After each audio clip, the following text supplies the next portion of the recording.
Alright, y'all. It's gonna be one of those nights. Got my glass. 1, 2, and I got my drinky drink. Because Daddy needs to dull the pain.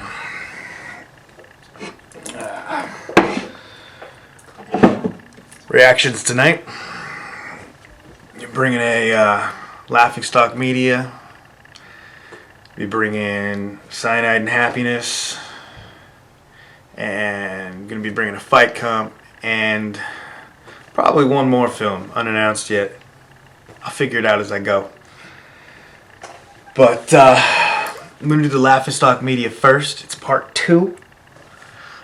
My previous one, episode 6. Why didn't Goku just transport to Dr. Briefs? This one, episode 9, Dragon Ball plot holes and inconsistencies. So why did Goku need to get the Dragon Radar? Why did he need to in the first place? Might seem like an obvious question, but Mike's going to break it down. Now the reason I'm doing this one first is because I want to do it like... I gotta remember to turn my phone off. Here. I want to do it justice. And as I get drink going along, I'm going to probably lose a bit of coherency. So I'm going to do this one first so I get it right. You know what I mean? But first things first.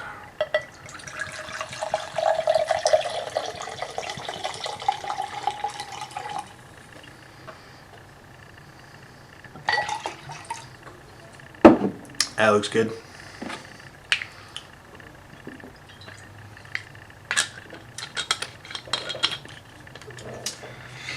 Put that right there for later.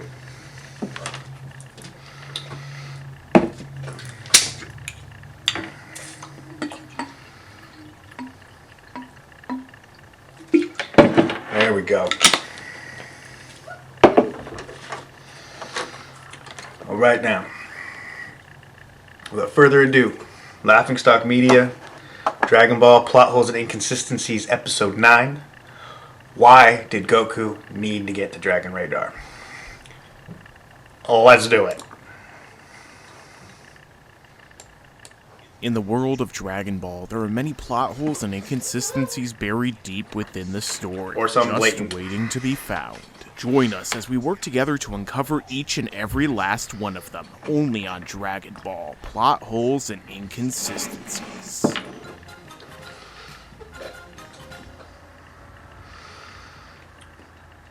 Hey guys, it's Mike here, and welcome to another edition of Dragon Ball, Plot Holes and Inconsistencies, where we talk about the plot holes and inconsistencies in the Dragon Ball Z anime and manga. The plot hole I'm going to be talking about today is a follow-up on a previous plot hole in which I talked about why Goku didn't simply teleport to Dr. Briefs to get the Dragon Radar, which you'll be able to find down below in the description, as well as by clicking here on this screen. Furthermore, this is a plot hole which not only affects the fight between Super Saiyan 3 Goku and Fat Buu, but also the entire saga as a whole and as a result of this happening. So what exactly is this plot hole and what exactly does it entail? Well, without further ado, let's get started. So in the previous video in which I talked about this whole situation and scenario, I point out that during the scene in which Fat Buu is about to destroy West City in which Capsule Corp is located, Bulma points out how the Dragon Radar is located there, and in order to get the Dragon Balls in the future, they're going to need to save those radars because they cannot be rebuilt. As a result, Goku sent Trunks to go get the Dragon Radar and teleport in front of Buu to fight him, revealing the Super Saiyan 3 transformation. Ta-da! This inevitably led to Goku being tired out by this fight and transformation, having to return to Otherworld before his 24 hours had elapsed, thus leaving the training of Goten and Trunks to Piccolo, so that they could properly learn the fusion technique and thus turn into Gotenks in order to be able to fight, combat, and defeat Majin Buu. Aside from the plot hole in which Goku could have simply teleported to Capsule Corp and gotten the Dragon Radar that way, there was actually yet another plot hole in the series which contributes to this situation. And that has to do with the fact that they need those Dragon Radars in the first place. Now, of course, Bulma states that the Dragon Radar is incapable of being rebuilt because it has special components which cannot be refabricated. However, this is directly contradicted in the series because of the fact that she has built more than one Dragon Radar in the past. She has demonstrated in the series before that she is actually capable of making more than one Dragon Radar, or Dragon Radar at the Dragon Radar. On top of this, contrary to popular belief, Bulma is not the only one to ever actually make a Dragon Radar herself. As in Dragon Ball, we saw that both Emperor Pilaf as well as the Red Ribbon Army created their own Dragon Radars to find the Dragon Balls on their own. And whereas these radars may not be as 100% accurate as Bulma's, the fact of the matter is they still use them to locate Dragon Balls, and thus we have proof that it is possible to make further Dragon Radar. So you mean to tell me that Bulma was able to reverse engineer alien technology such as scouters and alien spaceships, and yet she's not able to do something that she's already shown that she's been able to do, and other people have shown that they've been able to do in the past as well? So this is clearly a plot hole. But even beyond this plot hole, there's an even bigger issue that ties into all of this, and that is the fact that they don't even need the Dragon Radars to get the Dragon Balls. And what I mean by this is during the Frieza saga, Kami needed to gather the Dragon Ball so he could wish back people from Namek such as Guru in order to be able to use the Namekian Dragon Balls once again. This was all part of King Kai's plan so that he could leave Frieza alone on the planet to be left in the explosion and teleport everyone on Namek except him to Earth. In doing this, Kami did not have access to the Dragon Radar. Instead, he sent Mr. Popo to find all of them. And surprisingly, Mr. Popo was able to find all of the Dragon Balls within an incredibly quick period of time.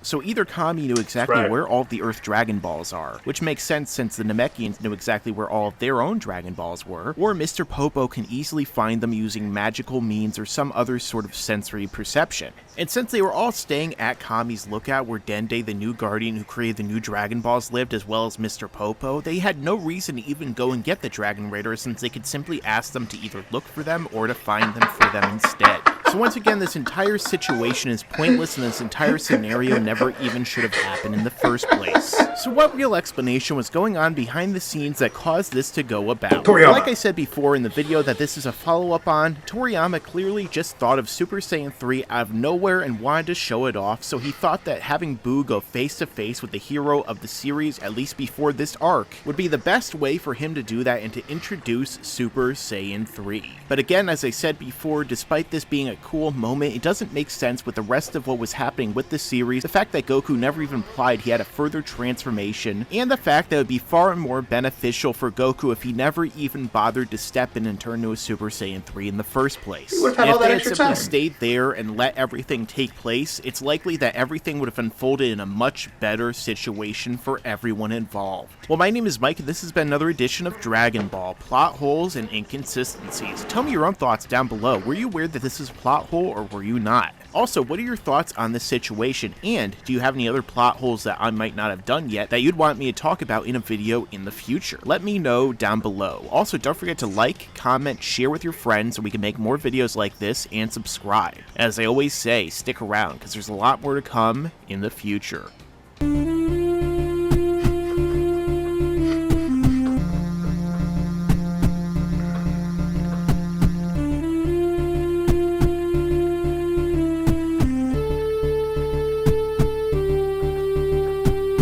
You better subscribe! Subscribe!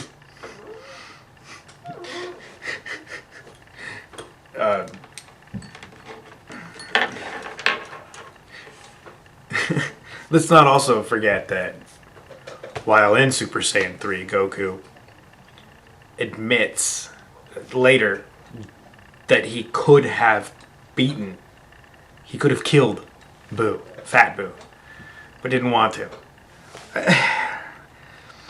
Because Toriyama is just so fortunate. Toriyama, Toei, Funimation, they're just so fortunate that people became so enthralled with Dragon Ball Z that they could get past all of these plot holes and all these inconsistencies and just all of the like, what the, but why sort of shit. It's just like, oh my god.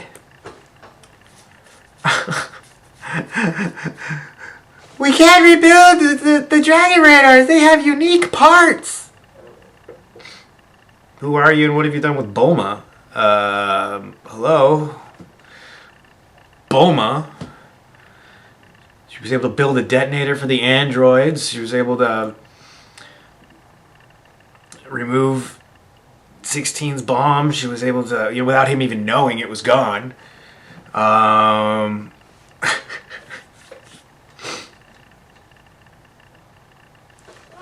Jeez. Let me know what you guys thought. I'm sure, like, these are things I didn't think about while watching it. Like, I thought about, like, the large, blatant plot holes and inconsistencies. Like, stuff with Cell. It had the best plot armor that ever existed in Dragon Ball Z. No, I never even thought of stuff like this. Like, this stuff flew right by me. Because I was still, Super Saiyan 3, Super Saiyan 3, oh my god, that's so cool. I didn't even bother thinking about it, I'm guessing neither did you. Tell me what you thought of this. Did it kind of like, oh, yeah! Or what? Let me know in the comments below. And thank you for watching. Remember to like, share, subscribe. Appreciate it. And catch you guys on the next vid where I should be